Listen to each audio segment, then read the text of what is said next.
Hello and welcome to today's webinar, AI and Change Management, What It Means for Change Managers. I'm delighted to be your host for today. I'm Shanice Mitchell-Cox and I work for APMG International. I'm joined by our incredible expert, Melanie Franklin. Melanie is Chief Director for Capability for Change. Melanie works with clients to build competency and capability, drawing on a wealth of practical experience. Here is Melanie. Welcome to today's event, Melanie. Thank you very much. I'm really looking forward to making this an interactive event. So we're going to kick off with a poll. We're also asking you to put some of your answers in the chat. So we'll get started straight away. Absolutely. Thank you so much. So as Melanie said, please submit your questions into the Q&A. We are taking live questions today and Melanie will give you answers on this session. So if you head down to the Q&A box, you can submit your questions there. Please note that this session will be recorded and throughout today's event, we would like to hear from you. So we will be putting polls up. Please engage in the polls and share any of the answers to the questions in the chat. Also, you may see some links and some QR codes from time to time. Don't worry, we've checked them already before sending them over, so you can click on them and you can be sure that they work. Wonderful. Now I'm going to hand over today to Melanie, so over to you.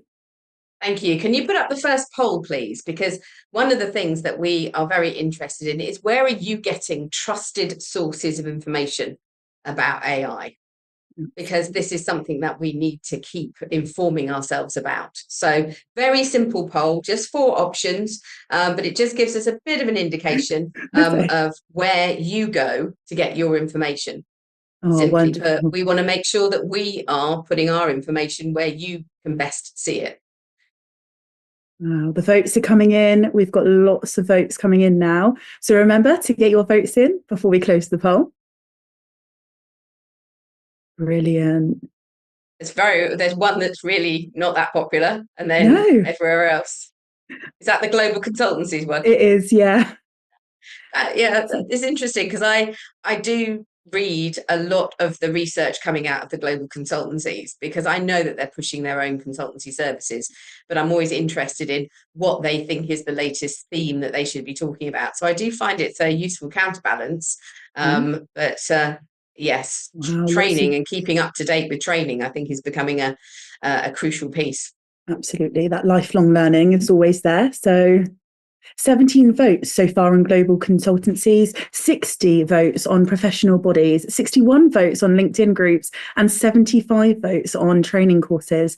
So thank you so much to everybody who's participated in this poll today.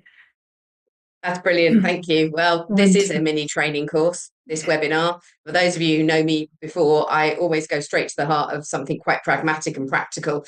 And so the content for this is my latest thinkings and findings and the impact that I am seeing and the experiences that myself and a lot of colleagues are having in the front line of making change and transformation happen. We're going to do a follow-up webinar in early November because we want to keep this conversation going. So if you've joined on this webinar, there's plenty of opportunity to come back and have another go at listening to more content because it will change in the next couple of months. That's what makes this so interesting. I thought I'd start from a neuroscientific perspective. We know that language matters, words matter. The way in which the brain interprets words brings a huge amount of emotion to something. And so it has always made me query whether or not AI is the right term. The term AI has actually been in use for over 50 years. Artificial intelligence. Artificial is a word that in the brain, it conjures up feelings of, that's not very authentic. Maybe it's not very credible. Maybe it can't be trusted. So it does make me query whether or not the idea of artificial intelligence is the right one. My experiences, like yours, of playing with generative AI tools like ChatGPT, it makes me think that a lot of what I'm seeing is synthesized intelligence, because what it's doing is it's synthesizing all of the human knowledge so far to date and putting it in front of me in a slightly different way. It's repackaging things. It also makes me think that maybe knowledge engineering is another term that sort of springs to mind, because it is re-engineering the knowledge that I see. Anybody involved in knowledge management is definitely going through a huge amount of change right now in how they pass information through their organizations.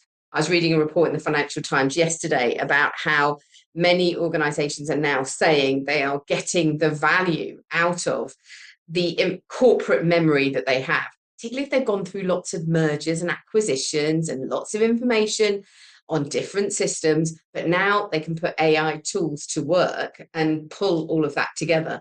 So yet more synthesizing, yet more engineering of the information that they have. So in the chat, what do you think the term should be? Because we're not just stuck with artificial intelligence. We can always add on our own interpretation of that and take people with us. And I do wonder whether or not that word artificial is not quite hitting the spot in terms of describing the opportunities that it offers, and whether or not it acts as an emotive blocker. Anybody putting anything in the chat there, Shanice, that any words that spring to mind? I'm just checking now. So if you get your answers into the chat, we will incorporate them into today's session. That's brilliant. Thank you. You can call that out in a moment. So meanwhile, I thought I'd quickly run through the different types of AI, just make sure we're all on the same page before I dig into, but how does this work for us? How does this impact us? So traditional AI, what are we talking about? We're talking about pattern recognition. We're talking about automation of tasks. It's something that we've all been using for a number of years, but wouldn't have necessarily used the term AI to describe it. For example, any spam filters, any predictive text, that's all coming from the more traditional AI. A lot of that has helped us with task automation. It's streamlining of processes. So there's a lot about efficiency there, but it's not in any way creative. Generative AI, however, creates new content. It uses mathematical models to predict the next most likely word or the next most likely output.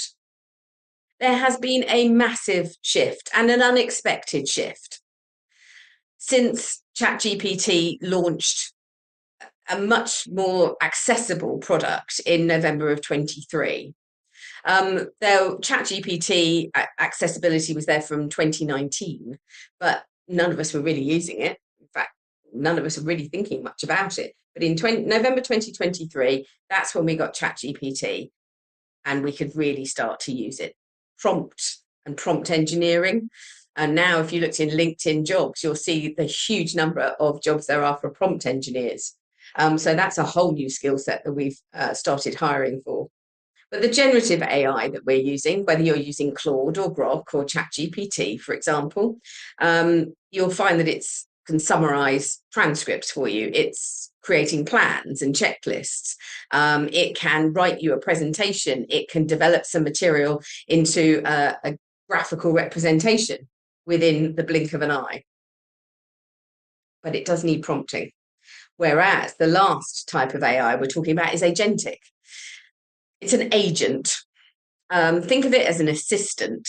In some of my organizations, they're starting to talk about twins, in that I can almost halve my role. There are some things in my role that only I as a human being can do, but actually there's my agent version of Melanie that can do a huge amount as long as I have set up the rules. It will take actions without constantly waiting for me to prompt the next action. It uses reasoning, it uses planning, it uses memory to do that. But it does mean that we have to be very specific in exactly what we want it to do and the parameters within which it takes decisions. But already we're starting to see that these agents are being put onto very repetitive tasks and are working incredibly well. I'll give you an example. This was from a retailer who wanted to sell summer garden furniture and barbecues and things like that. And we were able to put together an agent that looked back at buying patterns for the last few years, and it started to make decisions about the value of the offers it would put in front of customers based on previous buying history. And when it would start to advertise things, we'd set up a sort of 3-month window of focus for summer garden furniture in the UK. But it made the point that actually some people straight after the new year start to look forward to the summer and start to buy furniture. And other people wait past the 3-month window because they are interested in the offers, because they're saying, oh, it's early August now, summer's nearly over, so we slash our prices. The agent was looking at all of that data and making suggestions and taking decisions. So those are the 3 differences, things that we might use it for. So when it comes to change, agentic AI is something that we can use for nudging through a life cycle. We have a change life cycle. We set up checklists of things that should happen as we move people through their experience of the change, from initial awareness, getting them to feel quite positive, getting them involved and participating, making sure that they keep going and using resilience, all the way through to the celebration of the new routine, the new way of working. Well, we can actually ask an AI agent to do all of the nudging to celebrate and move them on to the next step, or nudging to remind them that they haven't logged into the new system recently, or they haven't downloaded a particular paper, or they haven't turned up to a training course. So we can use agents against a life cycle model. I'm finding that really interesting at the moment, because I think that I work in loads of organizations with their own change life cycles. I'm sure you all have one. I mean, if we scratch the surface, we're going to find that they are based on things like Kotter's 8 steps, Lewin's 3 steps of unfreeze, change and refreeze, or Bridges, endings, neutral zone, new beginnings. But everybody's got something. We've got 5 C's. We've got 3 T's. I mean, different organizations have got different models. We can now nudge people through that. So I think this comes back to, well, where do we fit into things? And I think in change management, this McKinsey diagram here tells us that the orange bar across the screen is AI adoption, and the blue is the human adaptation. And there's the change gap. And I think it's really interesting that as change managers, if we've got our life cycle, we can amplify our influence, because now it's not just me contacting people and trying to encourage them to come to a training course or come to a workshop or have a go at a particular new process or system. I can use an AI agent to help nudge that along. So actually my voice is going out to thousands more people, and I can make sure the agent tailors the nudging that it does based on very detailed personas, based on very localized information of the roles that people are playing and their level of responsibility.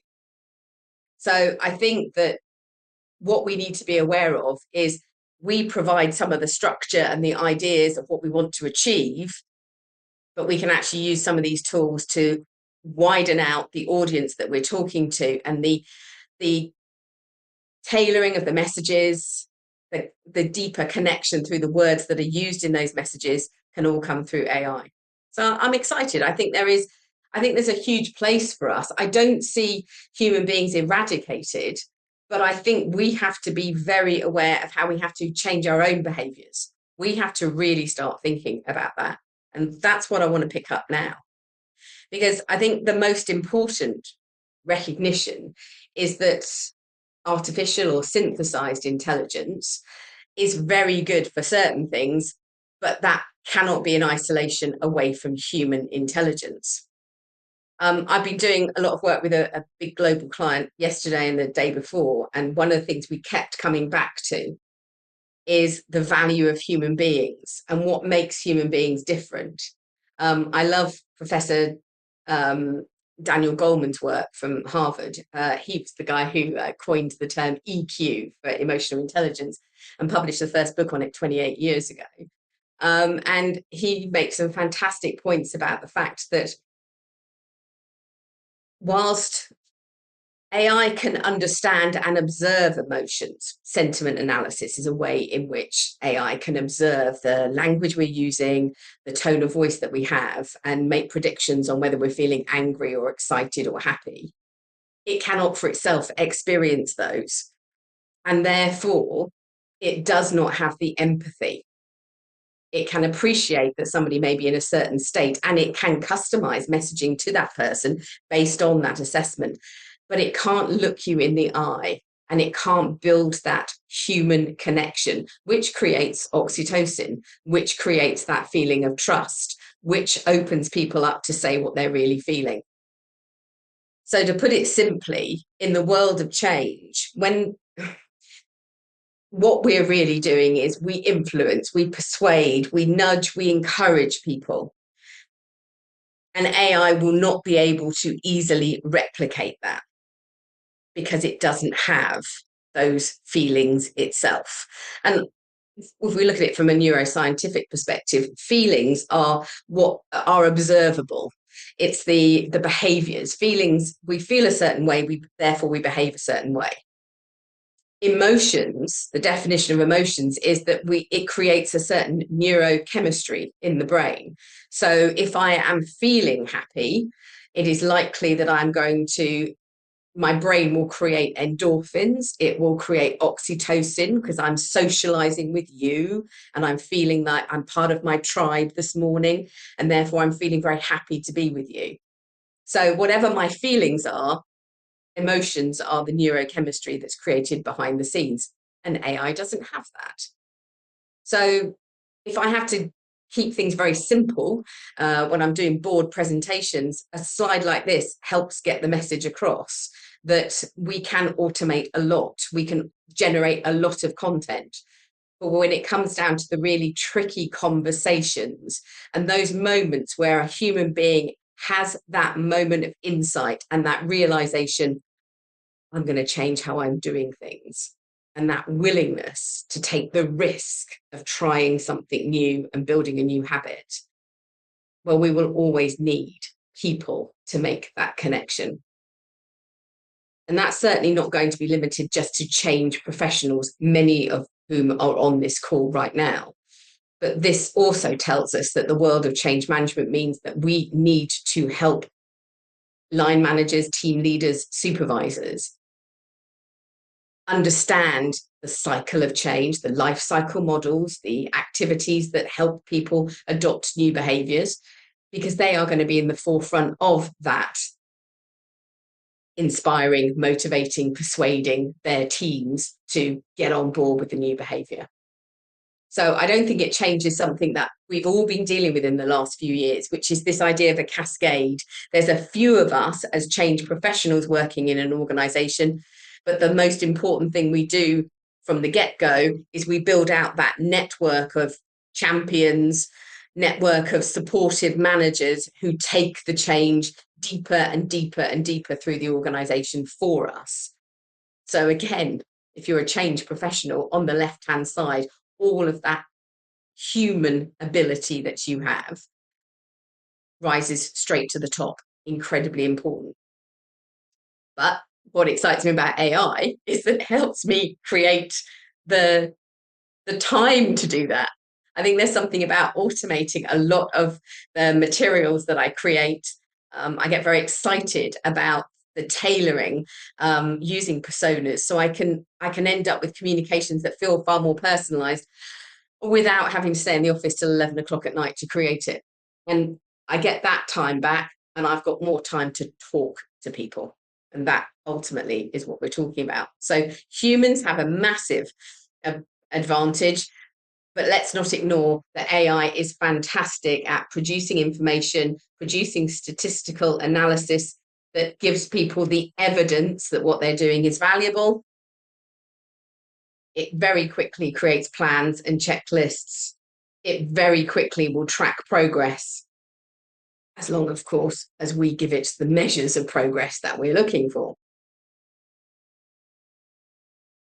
So let's have a look at some really practical things that we ought to keep in mind, very high level, because we could do this as a full day workshop, but let's take 4 elements that I'm seeing in practice right now around the world. First of all, I think that the adoption of AI and the speed of this adoption, interesting that McKinsey have came out with a couple of years ago, this idea that AI would automate half of all work between 2040 and 2060. But since November 2023 and the rapid adoption of generative tools, they've actually pulled that back into 2030 to 2050. So I definitely feel that, you know, things are accelerating. I think that it means that whenever I'm looking at the vision that senior leaders are giving me for the transformation or the changes they want to make, we have to look at that and go, well, actually, there's probably a swathe of people that we are going to remove from the organization structures because we can remove easily replicable tasks. We're seeing this, aren't we, with the graduate hiring crisis. Why hire a graduate just fresh out of college who doesn't have much experience or knowledge? They would be doing easily replicable tasks. Well, we've automated that with AI. Now, that brings us to a whole new set of conversations about, well, how do we then train people up to take on senior roles if we're not hiring any juniors to begin with? We're also noticing that a lot of administrative roles are going because actually our AI agent is doing a lot of our administration for us. So if we are employing humans, we are very clear that they have got to really add value. So that is a consideration whenever you're looking at the value of your change and the vision that you're putting together. I'm working with some organizations that are now starting to look at their organization structure from the idea of, well, here's human Melanie, and then there's AI Melanie, the AI agent that can do an awful lot of her basic replicable tasks, the mechanistic pieces of my work. And I work with teams who are saying, well, as a leader, how do I lead the humans, but also how do I guide the AI agents? Very, very different leadership skills. I've had some fun. I've written a short AI masterclass, and I've had some fun in sort of giving examples of how you might do that, and how it changes our leadership style. There's no getting away from it, that if you're using a lot of AI, you find that you become very, if you go back to Daniel Goleman's sort of leadership styles, anybody remember the old pace setting? Yeah, and the very dictatorial, do this, do this, do this, because that's what you get into the habit with AI. And then you start a team meeting with human beings, and you've got to have a real shift in how you're behaving.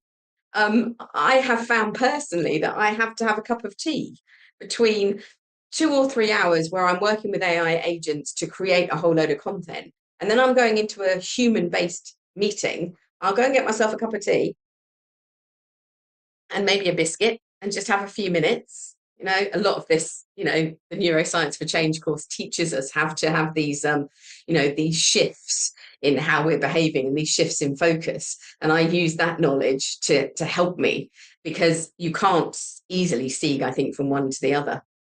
And I think Shanice mentioned earlier on lifelong learning. I was in a session in the last couple of days where we've talked about, you know, who we're hiring.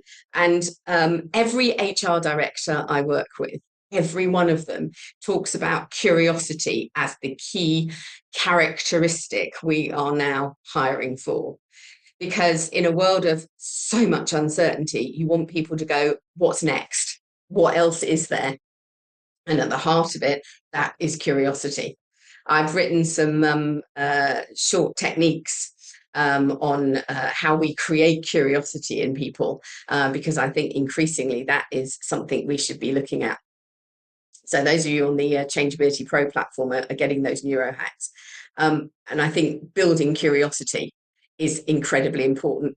We've been talking for the last few years about building resilience. Now the focus is in curiosity. That's what I'm seeing in terms of trends around the world.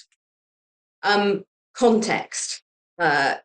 Very practically, AI cannot guess your context. If you don't tell it who this is for, or in which industry or which circumstances this change is going to take place, then it will make its own decisions, and it will go quite wide, and therefore what you'll get back is quite generic and often quite useless, frankly. And that's the kind of content that people know immediately has been generated by AI, and they don't like it.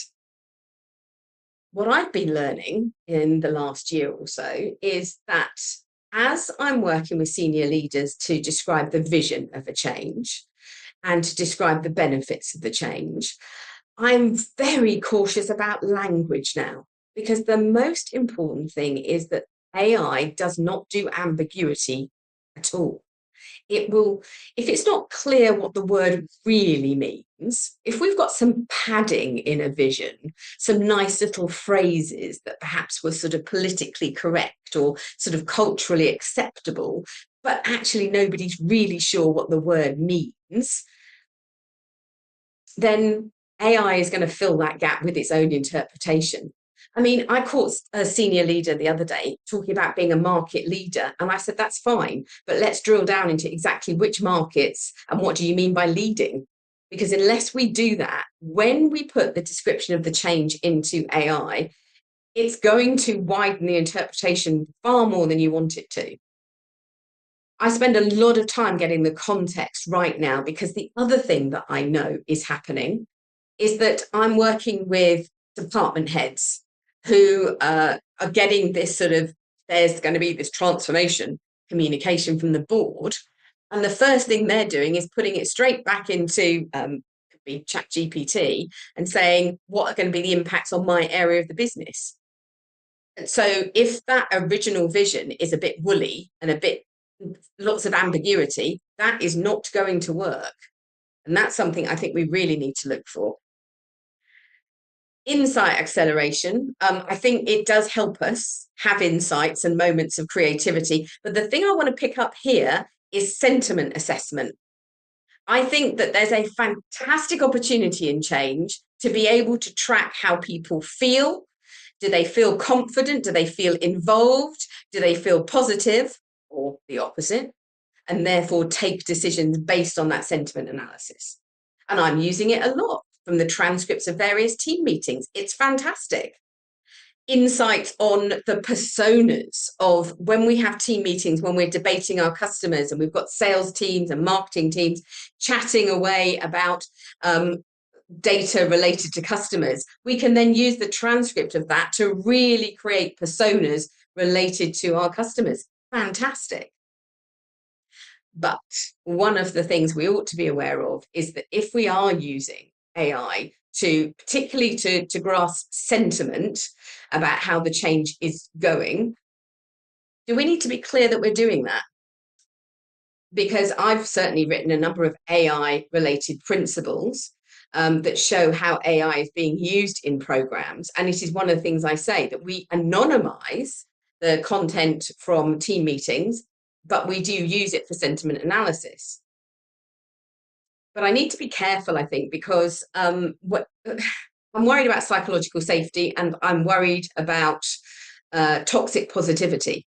Because if you know that I'm taking the transcript of this meeting and seeing what people were saying, even if I promise to anonymize it, will you really challenge? Will you really show a negative view? Will you really question something? So that's something, again, it's another practical thing. So I write the principles of AI usage into my change management strategies these days. And then we've got to look at this idea of resistance. And the thing that is really hitting home, we've always had resistance to change. And, you know, sometimes that resistance is, this isn't relevant to me. Sometimes the resistance is, I like the idea of the change, but frankly, I'm just so busy. And we've gone in and we've tried to overcome that level of resistance. We've always had people who are resisting change because they are very comfortable with the status quo, and they see the threat of losing all of their knowledge and experience. But I see an additional threat now, and I see a far more pernicious resistance to change, which is that AI has the capability to eradicate people's jobs more so than ever before. For example, if I'm putting a new trading platform out into an investment bank, the traders are obviously going to resist learning a new system because it slows them down. They might make mistakes initially and they can lose millions, but eventually they'll get on board with a new trading system. We'll take them through that change and the changes in their ways of working. Now, however, if I put out a new trading system and it's AI based, people are absolutely looking at that particular change through the eyes of, am I going to lose my job? I think there is far more greater emotional impact around AI and people assuming that they may very well lose their job if this AI solution goes in. I had a recent graduate, he's 3 years out of college, and incredibly clever guy. And he said, my 3 years ago, my lecturers were telling me that as long as I learned to code, I'd always have a job. And he said, well, isn't that the joke now? And obviously Microsoft got rid of 3,500 programmers in another wave of redundancies last week, for example. People are, I think, aware that AI threatens their livelihood. If you want to look at Maslow's hierarchy of needs, what interests me is that this idea of some of the changes, like putting in a new trading system before AI, it would perhaps affect maybe a little bit about the purpose of your work, the value of your skills. But now AI goes to the heart of the bottom of that pyramid. It goes to physiological needs. Will I still have a job? Can I make the rent? Can I afford to live? That's why I think resistance to change is something that we're back to human skills and that empathy piece. We can't get away from it. And that's why I think when it comes to anything AI related, it's becoming pretty obvious that probably what we need is to make sure we've got the playbook for how humans process information, how humans make decisions, how humans experience things. I mean, I brought the Neuroscience for Change course to life only a couple of years ago, but I am so grateful I did, because now in this world of AI, I feel that, and the response I'm getting is that it's somewhere safe people can go to upskill themselves in how are we going to cope? How do I best explain things to people? How do I overcome resistance to change? Huge amounts in that course, just over a couple of days, to really help you overcome resistance to change, but also think about how you help people have insights, generate their motivation, generate human skills that are going to be absolutely making them curious. And that's what lifelong learning is all about, isn't it? It's all about that curiosity. So the Neuroscience for Change course for me is the fundamental building block. And the other thing is that although I'm not sure we use the word agile much anymore, agile change agent, that course has an agile roadmap. It has an incremental, iterative plan. It was built for uncertainty, that we work in small waves of change. We take in the feedback loop and then we decide on the next available change, along with the relationship building that is based on empathy and neuroscience. So actually being able to have the technical skills to deliver on that more incremental plan is crucial. And then the coach version of agile change is actually 43 techniques that are all based on neuroscience that nudge people through a change life cycle. Well, actually, there's an awful lot in that agile change coach course that I can now plug into AI and use that as the basis for creation of an agent that works alongside people experiencing change at work and nudges them and encourages them all the way. So I've put something in the chat, which is sort of an AI kickstart, because later on this month I'm going to run the neuroscience and the agile change agent courses. So join me for that.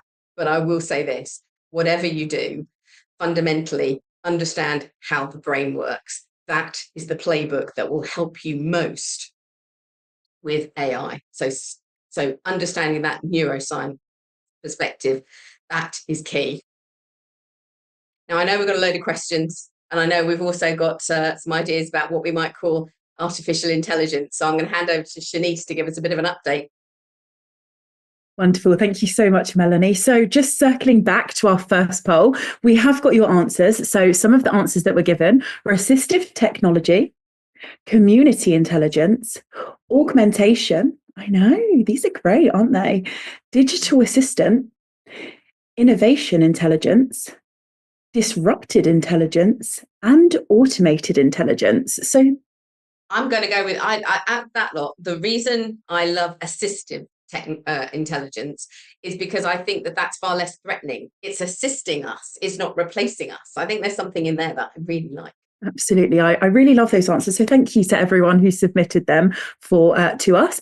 And just before we move on to the questions, we are going to pop another poll on the screen at the moment. This is about you booking a follow-up with Melanie.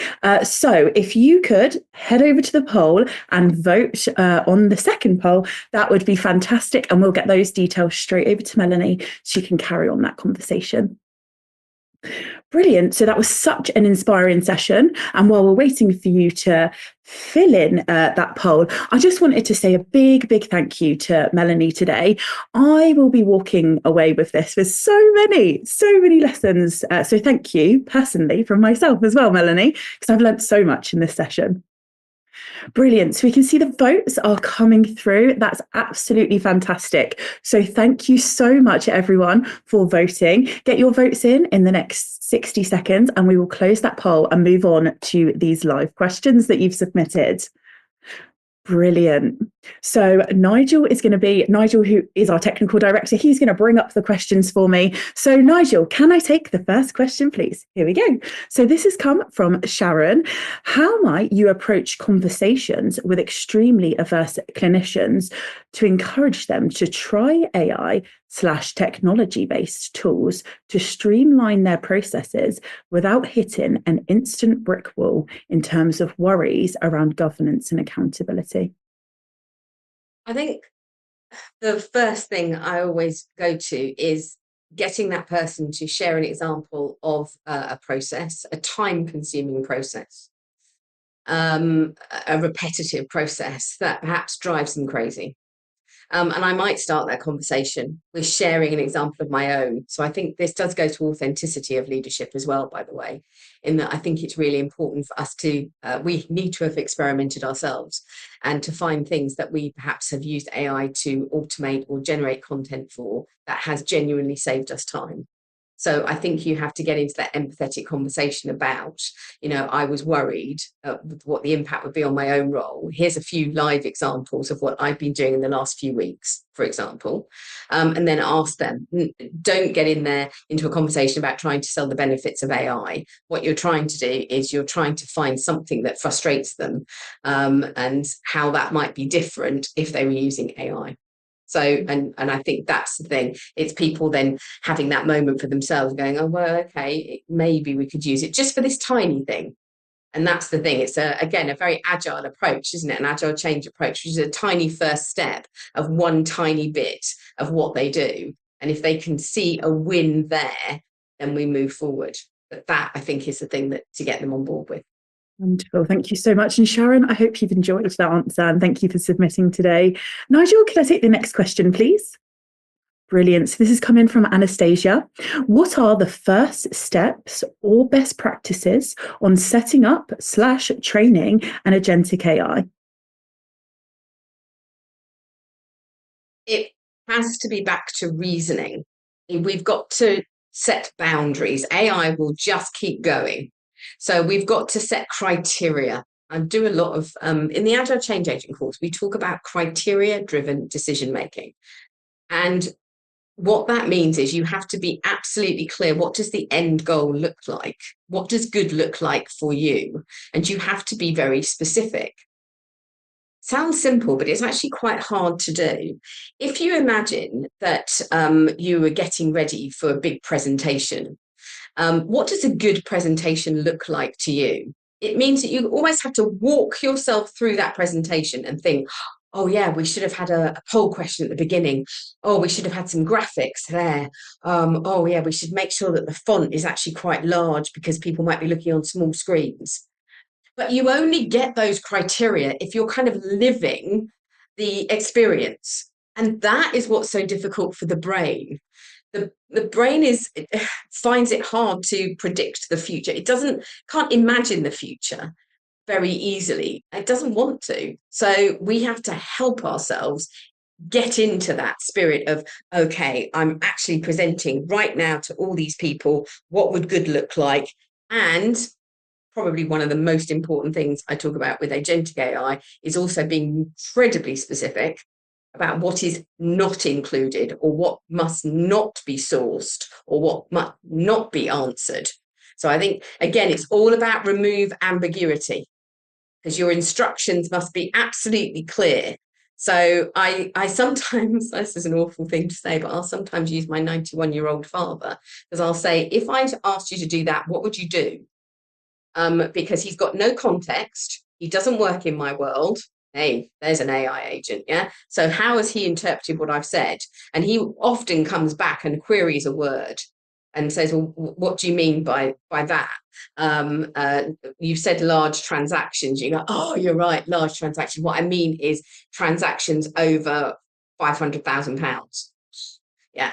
So that, I think, is the thing. It's all about the conditions that you're setting up. Yeah, fantastic. Thank you so much. And Anastasia, thank you for submitting your question. That's brilliant. It was very thought-provoking. So thank you. Nigel, can we take the next question, please? Oh, another one from Anastasia. Wonderful. So what is your advice on addressing the addictive overuse of AI? I think it comes back to, at the end of the day, where's the humanity? I don't think I'm going to be able to stop the huge number of imaginative ways that people are streamlining what they do, getting content automatically generated for what they do. I think I was in a meeting yesterday when we were looking at the value of the task versus the time taken to do the task, and they were using a table. This happened to be for project managers, but it was a way of mapping out all the tasks and getting people to just focus. It's good old prioritization, isn't it? If you're going to start using AI, let's just focus on the things that maybe take the most time and maybe have the least value, and let's do that. And then we'll work through to those with less time, more value. So I think you need to get people thinking about the criteria by which they apply AI, absolutely. And I also think that we've got to introduce this idea of humanity. If it involves persuasion and influencing, if we want to make a real connection with another human being, which is when we generate that neurobiology, that idea of that sense of dopamine, the neurochemical that is all about the energy, the forward motion, or oxytocin, which is all about the trust, then maybe AI isn't the best answer. Definitely. Thank you so much. And Anastasia, thank you again for your secondary question. Fantastic. Nigel, can I take the next one, please? Brilliant. This has come through from Andrew. How is it going to impact on employment? It looks like regardless of the jobs AI is creating, AI is or will cause a significant drop in employment. Will this eventually lead to redefining of what employment is? And will this also cause social unrest? If I'm honest, I think yes. I was in a presentation yesterday where, and I've read so many of these same paragraphs in so much research, which is they're trotting out the line which says, oh, we're not replacing jobs, we're just targeting how we use humans for more value-added tasks, and we're not removing people. And yet I'm seeing a lot of data coming out from tech firms and other organizations like accountancy firms, law firms, who are not hiring anymore, or in tech firms, they're getting rid of swathes of programmers, for example. So I think there is going to be a new reckoning. I always go back to the first industrial revolution, actually.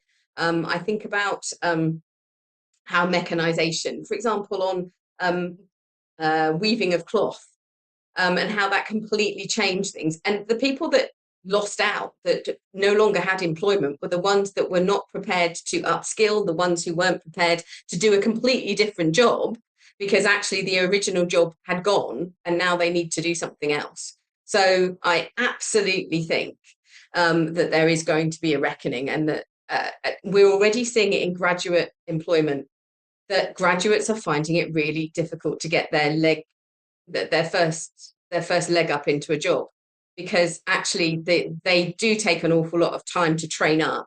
And the value that they produce initially is very low. It is in low value tasks, repetitive tasks, which we have automated. So their entry point into the business is now hard to find. I think it's a real crisis. What makes somebody employable is curiosity and lifelong learning. What makes them employable is very, very high levels of emotional intelligence. And as I said, the playbook for neuroscience, that tells you that's the playbook for how the brain works. And that is a great starting point. It's great. It's important to say you've got to have high levels of emotional intelligence and brilliant interpersonal skills, but you build those by understanding how the brain works in the first place. So again, it comes back to, I think that's going to be key. But yeah, I think there are going to be significant changes in the next 5 years. And I think we're in for a rocky road. I absolutely have faith in humanity that we will rebalance, but make no bones about it. Your emotional intelligence and your ability to engage people, to be a persuasive force, to be a great communicator, puts you at the top of the tree for employment. Absolutely fantastic. And thank you so much, Andrew, for submitting that question. Okay, Nigel, can we take the next question? Because the questions are stacking up. We've got one from Drew here. How do you visualize timeline for OCM to ensure AI adoption? What are some tangible success that one can measure?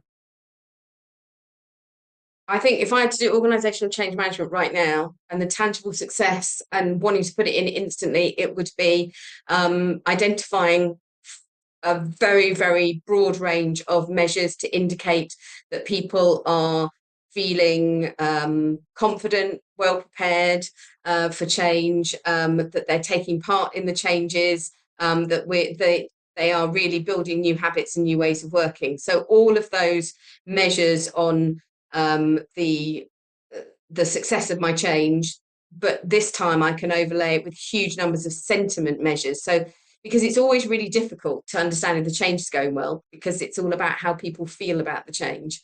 So I think we've been saying for years, getting the measures of our progress and our value into our change plans is critical. It's now non-negotiable. So spend much more time strategizing. What will I notice is different if it's going well? What will I notice is different if it's not going well?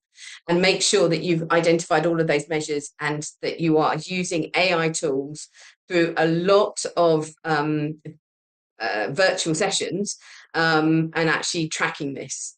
That I think is the first step. That's probably the most important one. Wonderful. Thank you so much. And Drew, I hope that helps you. Nigel, can we take the next question, please? Another one from Drew. In your recent experience, are execs actually seeing AI as a vehicle to reduce headcount and therefore helping people to have an adaptive mindset is a hollow gesture as their jobs will go? I'm not sure at senior. I'm actually seeing a lot more bottom up than I am seeing top down adoption of AI, if I'm honest. So I don't think that the nightmare scenario you've outlined is there yet. No, I'm not seeing that, but I'm seeing a lot of people in the bottom up identifying ways in which they can streamline their own tasks. And hopefully that is giving them an ability to cope with the increasing volumes of work that they've got, and the increasing volumes of information they need to process for themselves, which is why I think the generative AI tools are being picked up so rapidly, is that we had information overload and we were just not acknowledging it. I don't think we're there yet for a more cynical senior leaders putting in AI tools and removing swathes of staff, and therefore saying that people need to be adaptable and flexible is a hollow promise. I don't see that yet, but that isn't to say the next few years that might not become the issue. Absolutely. Thank you so much. And thanks again, Drew. We've got time for one more question. So Nigel, can we take the final question for today, please? This one is from Charlotte. If the lower skills are being automated, how will those graduates ever learn how to complete the higher level tasks? It's great to be able to automate the repetitive tasks, but the higher level people will only be around for so long, and therefore Are we removing succession?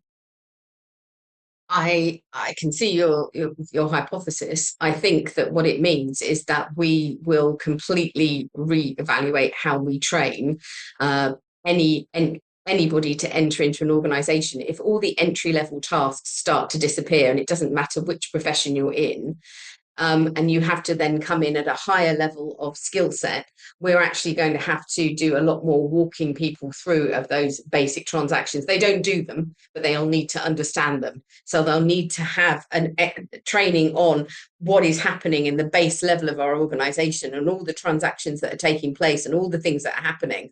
And actually we're hiring for something quite specific that we're asking people to do that's possibly at a much higher level of ability. So if you're a lawyer, you're not going in to be preparing all of the basic contractual stuff. That's being done by AI now. But what we are training you to come straight in to do is to be able to hold a negotiation with two clients, one of whom wants one thing in a contract and somebody else who wants something else. So I think, we can explain the technicalities of how AI has produced the contracts, but actually the entry level and where we're going to have to aim our training is going to be at that negotiation, questioning, empathy, relationship building piece between those two clients.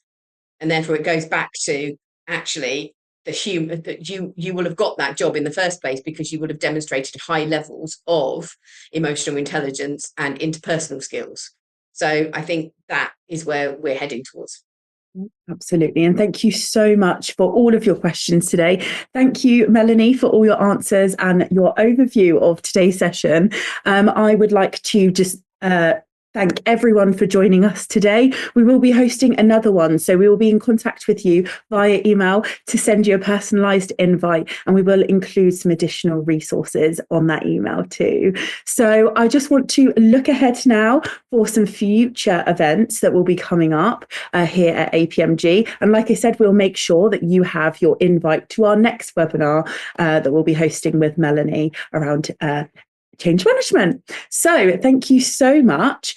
Melanie, can I take some closing remarks from you? Oh, sorry. Can I take some closing remarks from you today about today's event? Make time to upskill. It really is that simple at the end of the day.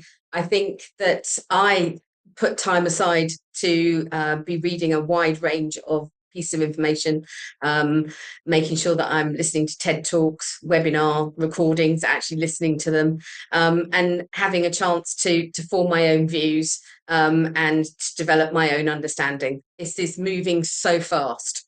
You won't get a complete picture, but information is important and an understanding. You've got to have a voice, you've got to have a view.